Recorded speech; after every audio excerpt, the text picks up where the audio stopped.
Novel ferry tell us قلم شمع الہی نیو ایپیسوڈ۔ دل میں خود کو مخاطب کرتی صدفی نے زور سے ہچکی لی تھی۔ تم دونوں یہاں کیا کر رہے ہو؟ عدنان کی سپاٹ خشک آواز پر وہ دونوں چونک اٹھے، پلٹ کر اسے دیکھا جو سرد نگاہوں سے ان کی ٹیبل کے سامنے کھڑا انہیں دیکھ رہا تھا۔ تم تو گئی صدفی اب، زور سے ہچکی لیتے ہوئے صدفی نے دل میں خود کو مخاطب کیا۔ عدنان انہیں سرد نگاہوں سے دیکھتا پلٹ گیا تھا۔ وہ دونوں اس کے پیچھے پیچھے منہ لٹکائے چل رہے تھے۔ جب پارکنگ ایریا میں جا کر وہ رک کر حمید کی جانب مڑا، تمہیں یاد ہوگا حمید کہ میں نے تم سے کہا تھا کہ اگر میری دوستی تمہیں عزیز ہوگی تو تم میری فیملی سے دور رہو گے، مگر تمہیں میری دوستی شاید اتنی پسند نہیں ہے، اس لیے ہماری دوستی یہاں پر ختم ہوتی ہے۔ سپاٹ انداز میں حمید سے کہتا صدفی پر نگاہ ڈالے بغیر وہ گاڑی میں جا بیٹھا تھا اور زن سے اس کی کار ان کے قریب سے گزری تھی۔ یوں کون کرتا ہے؟ برسوں کی دوستی کو ذرا سی بات پر کون توڑتا ہے؟ حمید صدمے میں نظر آ رہا تھا۔ سوری حمید، یہ سب میری وجہ سے ہوا ہے، صدفی افسوس سے کہتی اپنی کار کی جانب بھاگی تھی۔ I am sorry Adnan. کمرے میں داخل ہوتے ہی عدنان اسے بیڈ پر بازو چہرے پر رکھے سویا نظر آیا تھا۔ خوف سے دھڑکتے دل کے ساتھ صدفی نے قریب جا کر معافی مانگی تھی، مگر عدنان کی جانب سے کوئی رسپانس نہیں ملا۔ عدنان، صدفی نے ڈرتے ڈرتے اس کے بازو کو ہلایا تھا۔ اب کی مرتبہ عدنان جھٹکے سے اس کا ہاتھ جھٹکتا سپاٹ انداز سے اسے دیکھتا۔ سوری؟ کس لیے سوری کر رہی ہو؟ جب پھر کل سے تمہیں یہی سب دہرانا ہے؟ وہ جھٹکے سے اٹھا اس کے مقابل کھڑا ہوتا سرد لہجے میں بولا۔ صدفی بے ساختہ 2 قدم پیچھے ہوئی۔ حمید کی کوئی غلطی نہیں تھی، اس لیے بہت پرواہ ہے تمہیں دوسروں کی؟ اتنی پرواہ تو کبھی میری بھی نہیں کی۔ عدنان کی طنز نے اب کی مرتبہ صدفی کے دل کو چوٹ پہنچائی تھی۔ تمہاری بچکانہ سوچ سمجھنے کی جانے والی حرکتیں اور بکواس مجھے اریٹیٹ اور شرمندہ کرتی ہے، اور اب تم ایک CEO بن چکی ہو۔ اب بھی اگر اس طرح کی حرکتیں کرتی رہو گی تو وہ دن دور نہیں جب بھائی جان کی محنت مٹی میں ملا دو گی۔ اس سے اچھا تو یہ ہوگا کہ تم کمپنی چھوڑ دو۔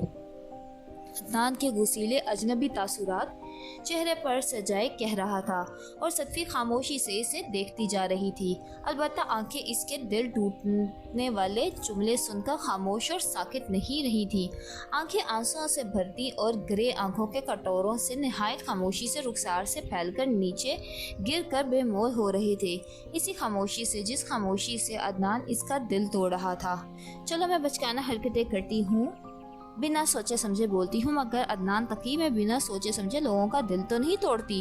اور رہی کمپنی چھوڑنے والی بات تو ٹھیک ہے، میں کمپنی سے ریزائن کر دوں گی۔ صحیح کہا، میں تمہاری طرح لوگوں کے دل کو سنبھالتا نہیں پھرتا، ہر ایک سے دل لگی نہیں کرتا، اور کمپنی کے متعلق صحیح فیصلہ کیا، یہی کمپنی کے لیے بہتر ہوگا۔ عدنان پہلے سے زیادہ غضبناک ہو کر بولا تھا۔ اس کا کیا مطلب ہے کہ ہر ایک سے دل لگی نہیں کرتا؟ تو پھر یہ ہمنا کون ہے؟ تمہاری بیوی یا گرل فرینڈ یا ٹائم پاس؟ نہیں، ٹائم پاس تو شاید میں۔ صدفی کا دماغ عدنان کی بات سن کر سلگ اٹھا تھا۔ شدید وہ غصے میں آتے ہوئے کہہ رہی تھی کہ تبھی عدنان نے آگے بڑھ کر اپنا ہاتھ بلند کیا جو اگلے ہی پل صدفی کے چہرے پر پڑا، جس کے سبب صدفی ایک جانب جھٹکے سے جھکی۔ سوچ سمجھ کر زبان کا استعمال کیا کرو، آئندہ ایسا کچھ کہا تو میں حلق سے زبان کھینچ لوں گا۔ اسے سختی سے بازو سے تھامتے زور سے جھٹکا دیتے ہوئے شعلہ اگلتی نگاہوں سے دیکھتا بولا، اور اس کے بعد جھٹکے سے اسے چھوڑ دیا جس کے سبب وہ بے جان سی دیوار سے ٹکرائی تھی۔ تم نے مجھے اپنی ہمنا کی خاطر تھپڑ مارا؟ صدفی رخسار پر ہاتھ رکھے بے یقینی اور صدمے سے پوچھ رہی تھی۔ اگر مزید مار نہیں کھانی ہے تو اپنا منہ بند رکھو، اور یہ تھپڑ تمہارا مجھ پر ادھار تھا اگر تمہیں یاد ہو تو۔ عدنان کے غصے میں کہنے پر سر ہلاتی ہوئی بدستور آنسو بہاتی، جو اب پہلے کی نسبت زیادہ تیزی سے بہہ رہے تھے، بیڈ کی جانب بڑھ گئی۔ سرہانے سے تکیہ اٹھاتی وہ بنا عدنان سے کچھ کہے کمرے سے باہر نکل گئی۔ اسے کمرے سے باہر جاتا دیکھ عدنان مٹھی بھینچ کر دیوار پر مکہ دے مارا تھا۔ دریالہ کو نیند میں احساس ہوا کہ کوئی اس پر جھکا ہوا تھا، اسے تپش بھری نظروں سے دیکھ رہا تھا، اور ان جلتی نگاہوں کی تپش ہی تھی جس سے اسے کسمسا کر آنکھیں کھولنے پر مجبور کیا۔ جلتی سائیڈ لیمپ کی روشنی میں اگر وہ مکمل نظر نہیں آ رہا تھا، مکمل چھپا بھی نہیں ہوا تھا۔ اسے پہچانتے ہی دریالہ کے منہ سے خوف زدہ سی چیخ نکلی تھی جس کا گلا اس نے دریجیلا کے منہ پر ہاتھ رکھ کر گھونٹ دیا تھا۔ ایک دم چپ۔ ایک ہاتھ سے دریجیلا کا منہ ڈھانپتے اور دوسرے ہاتھ شہادت کی انگلی اپنے لبوں پر رکھتے اس نے کہا۔ دریجیلا کے خوفزدہ سے سر ہلانے پر وہ اس کے منہ سے ہاتھ ہٹا گیا اور ساتھ ہی سیدھا کھڑا ہوا۔ آپ یہاں کیا کر رہے ہیں؟ دریجیلا لرزتی ہوئی بیڈ سے اٹھ کھڑی ہوئی تھی۔ تو میں بہت مس کر رہا تھا، اتنے دنوں تک برداشت کرتا رہا، مگر اب جب مزید برداشت نہیں ہو پایا تو آ گیا۔ ویسے اتنی سیکیورٹی ہوتے ہوئے آنا مشکل تھا، مگر کیا کروں، آ گیا۔ وہ دریجیلا کے قریب جاتا سرگوشی میں کہہ رہا تھا۔ اس کے قریب آنے پر دریجیلا پیچھے ہٹنے لگی تھی کہ وہ دریجیلا کو بازو پکڑ کر روک گیا۔ اور تم باہر بھی نہیں جاتی کہ باہر کہیں نظر آ جاؤ؟ مدھم سی زرد روشنی میں دریجیلا کا سویا سویا چہرہ دیکھ وہ دھیمے لہجے میں کہہ رہا تھا۔ ویسے یہ بتاؤ، کیا تم نے مجھے یاد کیا تھا؟ اس کے پوچھنے پر دریجیلا نے بڑے زور سے نفی میں گردن ہلا دی۔ اس پر تو تمہیں سزا ملنی چاہیے۔ وہ اس کے کان پر جھکتا مدھم سرگوشی کر گیا، جس پر دریجیلا کے ہوش اڑے تھے۔ کیسی سزا؟ دریجیلا نے کانپتے لہجے میں پوچھا۔ یلی؟ اور تبھی ان دونوں صدفی کی آواز پر چونک کر بند دروازے کو دیکھا، جس کے اس پار روتی ہوئی صدفی دروازہ کھٹکاتے ہوئے دریجیلا کو پکار رہی تھی۔ خالہ جانی؟ دریجیلا کے لہجے میں اچانک خوشی سمٹ آئی تھی، جسے اس نے محسوس کیا۔ کون؟ صدفی یوسف؟ اس کے پوچھنے پر دریجیلا نے اس بات میں سر ہلا دیا۔ تمہیں کیا لگتا وہ تمہیں بچا لے گی مجھ سے؟ 1 منٹ میں تو CEO کو بہت آسانی سے اس کے گھر سے اغوا کروا سکتا ہوں میں۔ وہ پہلا جملہ دریجیلا سے کہتا جسے درمیان میں چونکتے ہوئے بولا۔ کیا مطلب اغوا؟ دریجیلا نے گھبرا کر پوچھا۔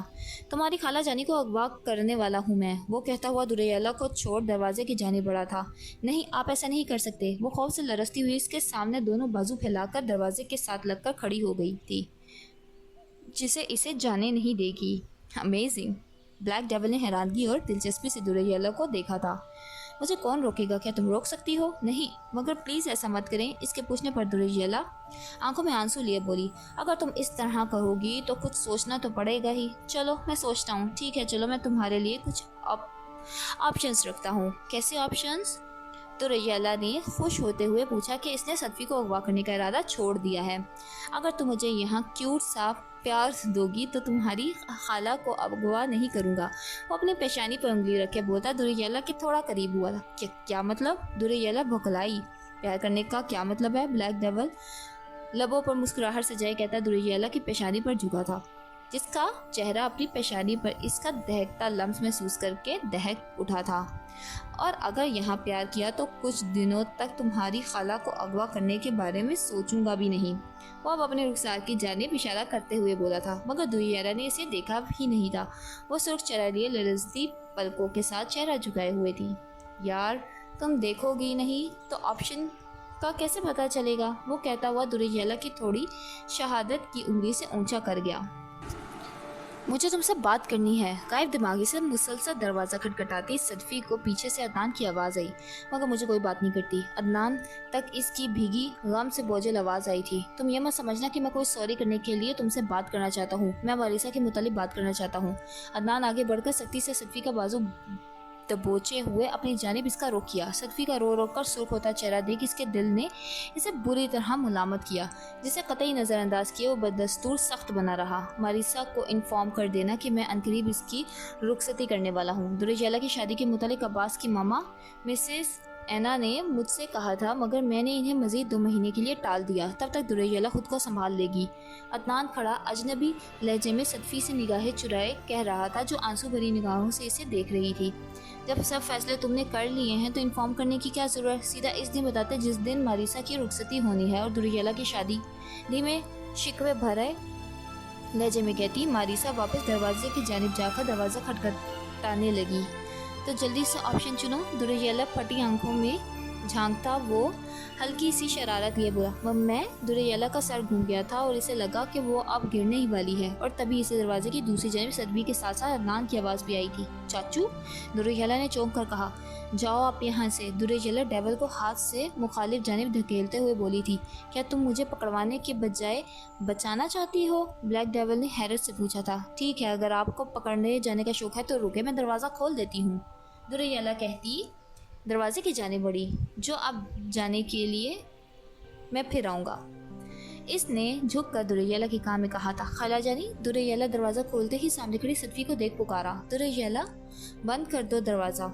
وہ دریالہ سے کہتی ہوئی اندر گھسی تھی۔ گھبراہٹ میں دریالہ سامنے کھڑے عدنان کو نہیں دیکھ پائی تھی جو صدفی کو کمرے میں جاتا دیکھ رہا تھا۔ اس کا دل اس سے مچل مچل کر کہہ رہا تھا کہ صدفی کو روک لے، کیونکہ وہ جانتا تھا کہ صدفی نے اب رات بھر رونا تھا، مگر عدنان تقی کو دل سے زیادہ پرواہ اپنی انا کی تھی، جس کی دیوار اتنی لمبی تھی کہ وہ پھلانگ بھی نہیں سکتا تھا، اور ادھر صدفی کے کہنے پر وہ دروازہ بند کر گئی تھی۔ دریالہ نے دیکھا کہ صدفی بیڈ پر گرتی ہوئی اوندھا تکیہ منہ پر دے گئی ہے۔ دریالہ نے کمرے میں نظریں دوڑاتے ہوئے بلیک ڈیول کو ناپا کر اطمینان کا سانس لیا اور بیڈ کی جانب بڑھ گئی تھی۔ بلیک ڈیول گنگناتا ہوا دروازے کو کھولتا ہوا فلیٹ میں داخل ہو رہا تھا۔ دریالہ سے ملنے کے بعد اب اسے اچھا لگ رہا تھا، اس کی زندگی پھر رنگین ہو گئی تھی۔ جیسے اس نے کمرے میں داخل ہونے کی کوشش کی، ایک زور کا گھونسا پڑا تھا اس کے چہرے پر۔ گھونسا اتنا زبردست تھا کہ بلیک ڈیول کا دماغ جھنجھلا گیا تھا۔ کئی لمحے بعد وہ دیکھنے کے قابل ہوا تھا کہ اسے ایک اور گھونسا پڑا، پھر پے در پے 3-4 گھونسے پڑتے رہے۔ اسے سنبھلنے کا موقع دیے بغیر مقابل اس پر آسمان توڑے جا رہا تھا۔ وہ مار کھا کھا کر ادھموا سا ہو کر فرش پر گرا تھا۔ کافی دیر بعد وہ دیکھنے کے قابل ہوا تو اٹھ بیٹھا۔ پھٹے ہونٹ اور زخمی ناک سے بہتا خون شرٹ کی آستین سے صاف کرتا اس نے سر اٹھا کر شعلہ بار نگاہوں سے دیکھتی ماریسا کو دیکھا، جس کے داہنے ہاتھ میں باکسنگ گلوز تھا۔ بلیک ڈیول عرف محمد خان، ہاں گینگسٹر اصغر پاشا کا خطرناک ہتھیار، تم نے تو کافی ترقی کر لی ہے، مسیحائی کو چھوڑ کر اب قتل کرنے لگے ہو۔ تم نے کیا سوچا میری بہن کے ساتھ جو کیا وہ میں بھول جاؤں گی؟ ماریسا غصیلے انداز میں کہہ رہی تھی۔ تو تم جان گئی ہو، گڈ۔ بلیک ڈیول آنکھوں سے نفرت سمائی سے دیکھتا گیا۔ میری فیملی سے دور رہنا بلیک ڈیول، ورنہ میں تمہاری جہنم میں پہنچا دوں گی، ماریسا وارننگ دیتے انداز میں کہتی اپنے باکسنگ گلوز سے ایک آخری زوردار گھونسا اس کی کنپٹی پر مارا تھا، اور بلیک ڈیول کو لگا جیسے وہ اندھیروں کی وادی میں ڈوبنے لگا ہو۔ صبح 9 بجے کا وقت تھا۔ معصومہ محل ہمیشگی کی طرح سر اٹھائے بڑی شان سے کھڑی تھی۔ معصومہ کے نچلے بسے باسیوں میں کافی ہلچل مچی تھی، البتہ دوسری منزل میں عدنان کا روم خالی پڑا تھا۔ دریالہ انٹر کام پر شینا کو ناشتہ اوپر لانے کا کہہ رہی تھی، اور صدفی ایک جانب فرش پر بچھے جائے نماز پر دیوار سے پیٹ لگائے گھٹنوں میں منہ دیے بیٹھی تھی۔ آپ کو کیا ہوا؟ کمرے میں داخل ہوتے ماریسا نے جمائی لیتے ہوئے حیرت سے صدفی سے پوچھا، کیا رات بھر روتی رہی یا جاگتی رہی ہیں؟ صدفی کا سوجا چہرہ دیکھ ماریسا پوچھتی ہوئی کاؤچ پر ڈھیر ہوئی تھی۔ فجر کی نماز پڑھنے کے بعد خالہ جانی اسی طرح بیٹھی ہیں، دریالہ نے پریشانی سے ماریسا کو بتایا تھا۔ مطلب معاملہ سیریس ہے؟ ماریسا دریالہ سے کہتی صدفی کی جانب دیکھا جو کچھ کہہ رہی تھی۔ میں کمپنی چھوڑ رہی ہوں۔ صدفی کی بات پر دونوں بہنوں نے پریشانی سے ایک دوسرے کو دیکھا تھا۔ مگر کیوں؟ کسی نے کچھ کہا ہے آپ کو؟ مگر نہیں، آپ کو تو چاچو کے علاوہ کسی اور کی پرواہ نہیں، تو کیا چاچو نے کچھ کہا ہے؟ میں بچپانہ حرکتیں کرتی ہوں، میں چور نہیں ہوں، کچھ بھی سیریس نہیں لیتی۔ تم مجھ جیسی پرسن کمپنی کو ڈبو تو سکتی ہے مگر اٹھا نہیں سکتی، صدفی کھوئے کھوئے انداز میں کہہ رہی تھی۔ چاچو نے کہا آپ سے یہ سب؟ ماریسا نے بے یقینی سے پوچھا۔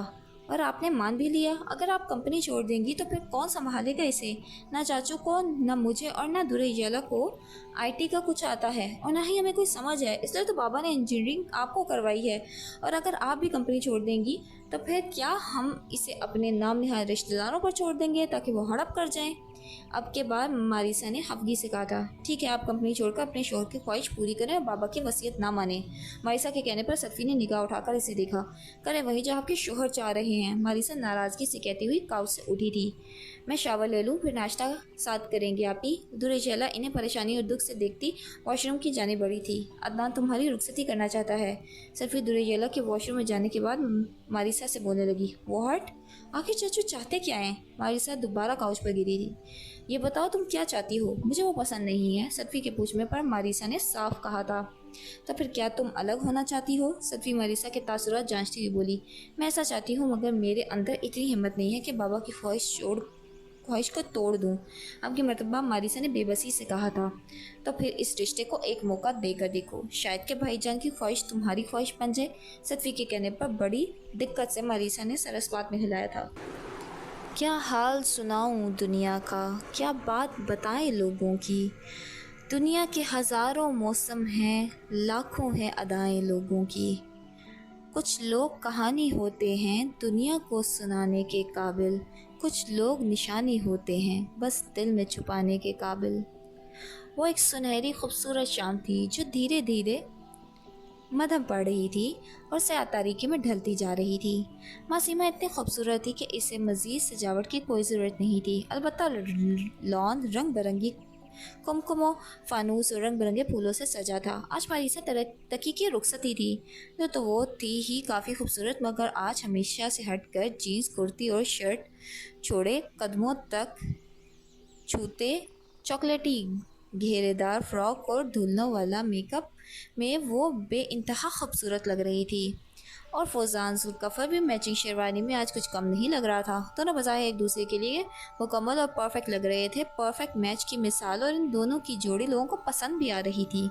رخصتی کے وقت ماریسا نے لگ کر دوریشیلا اور صدفی بچوں کی طرح پھوٹ پھوٹ کر رو رہی تھی۔ ماریسا کی آنکھوں سے بھی آنسو جاری ہو رہے تھے۔ نام نہاد رشتہ داروں نے بھی مگر مچ کے آنسو بہانے کی کوشش کی تھی، جس پر ماریسا بھیگی آنکھوں سمیت طنز سے مسکرائی تھی۔ البتہ جب وہ عدنان کے پاس جا کر رکی تو عدنان کو دیکھ اسے لگا جیسے وہ ضبط کے مراحل سے گزر رہا ہو۔ ناراض ہو؟ عدنان کے پوچھنے پر وہ بے ساختہ عدنان کے بازو سے لگ گئی۔ نہیں چاچو، بھلا میں آپ سے کیسے ناراض ہو سکتی ہوں؟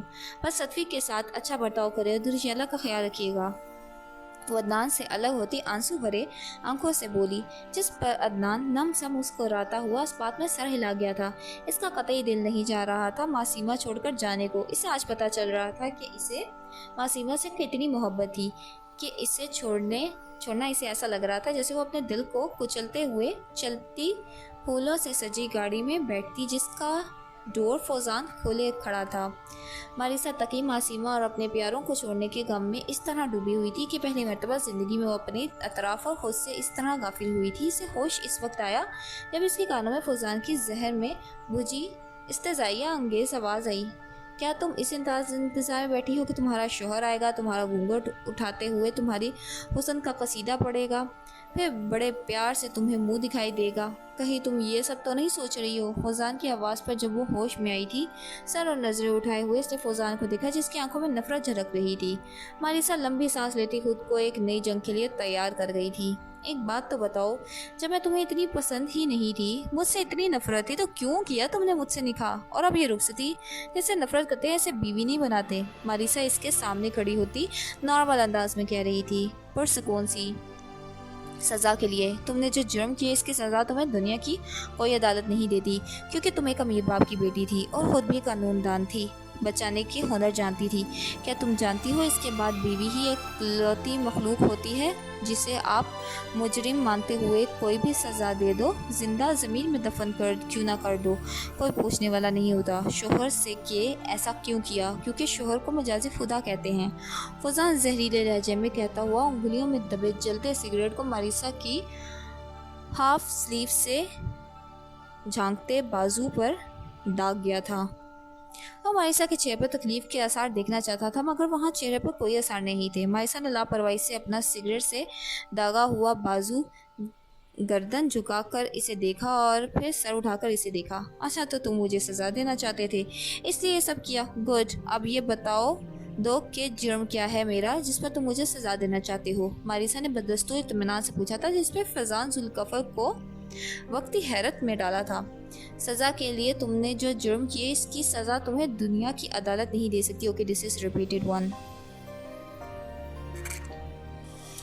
تم گناہ کر کے بھول کیسے سکتی ہو؟ تمہیں آرام سے نیند کیسے آ جاتی ہے؟ جانتی ہو تمہارے گھٹیا ایڈونچر سے کتنے لوگوں کو کس کس طرح کی تکلیف ہوتی ہے؟ تمہاری ان ایڈونچرز کی شکار میری ماں بنی تھی۔ جانتی ہو وہ پورا مہینہ ہاسپٹل میں ایڈمٹ رہی تھی، خوف سے انہیں ہارٹ اٹیک آ گیا تھا، مگر اگر امیر ہو تو غریبوں کے ساتھ ایسا کیسے کر سکتی ہو؟ اور سوچتے ہو تمہاری چند ٹکوں کے بدلے میں سب بھول گئے جائیں؟ وہ ماریسا کا بازو سختی سے دبوچے ایک ایک لفظ چباتے ہوئے کہہ رہا تھا۔ او تو اس کی ماں اس کے ایڈونچر کا شکار ہوئی تھی۔ ماریسا اس کے دوستوں کی ہابی تھی، ہر وقت ویکینڈ پر